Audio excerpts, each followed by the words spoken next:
Bharat Ratna doctor Babasaheb Ambedkar यांनी आपल्याला घटना दिलेली आहे आणि घटनेच्या अनुषंगाने लोकशाही तयार झालेली आहे।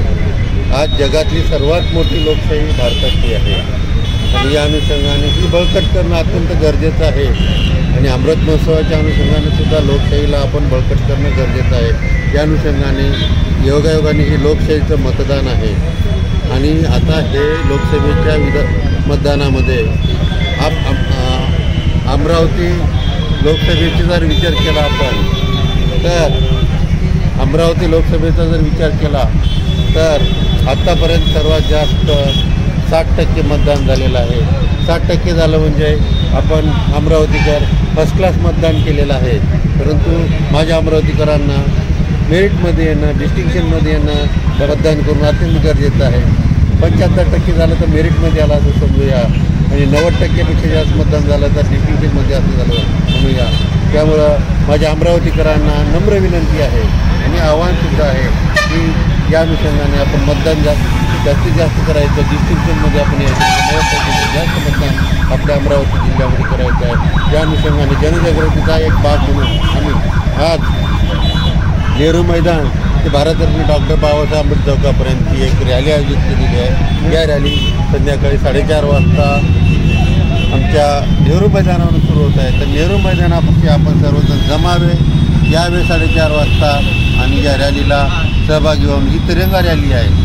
भारताचा झेंडा तिरंगा आहे आणि तिरंगा रॅली याच्यासाठीच केली की आपल्या प्रत्येकाला अभिमान आहे तिरंग्याचा आणि या तिरंगाचा अभिमान ठेवणे आणि लोकशाही सुदृढ करण्यासाठी या तिरंगा रॅलीमध्ये अमरावती शहरातील सर्व नागरिक सहभागी व्हावे। विविध 70 संघटना या ठिकाणी सहभागी झालेल्या आहेत। लॉयन्स क्लब असेल, रोटरी असेल, व्यापारी संघटना असेल, अजून विविध संघटना झालेल्या आहेत। आता नाव घेणं या सगळ्यांचं शक्य नाही आहे, परंतु 75पेक्षा जास्त संघटना या ठिकाणी सहभागी झालेल्या आहेत। सर्व शासकीय कार्यालयाचे लोकसुद्धा या ठिकाणी येणार आहेत। विभाग प्रमुख माननीय जिल्हाधिकाऱ्यांच्या मार्गदर्शनाखाली आम्ही निश्चितपणे ही रॅली एक महाराष्ट्रामधली आणि भारतामधली आगळी वेगळं जनजागृतीचा उपक्रम राबूया। त्यासाठी माझ्या अमरावतीकरांनी या मतदान जनजागृतीमध्ये सहभागी व्हावे आणि 26 एप्रिलला 100% मतदान करावे आणि आपलं योगदान लोकशाही वाढण्यासाठी द्यावे। धन्यवाद।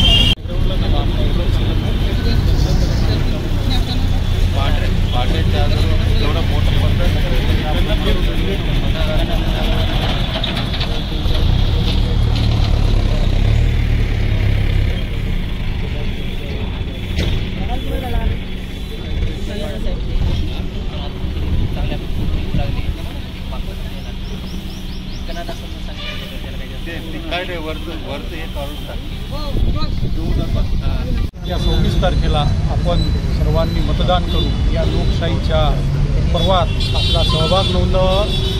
भारतीय राज्यघटनेने जो आपल्याला अधिकार दिला आहे त्या अधिकाराचा आपण वापर करावा अशी सर्व जनतेला विनंती। धन्यवाद। आपले काय करायचे फॉर्मॅट जे लाईनी आहेत ना, लाईनीला घेऊन आपल्या कर्मचारी टाकायचे। NGOची लाईन नागरिक 1 2 3 4 5 असे मोठे नंबर द्यायला पुढे बरोबर आहे। हां 1 2 3 4 मोठे काढायचे नाही, इकडं नाही, तिकडंच काढायची सुरुवातीला।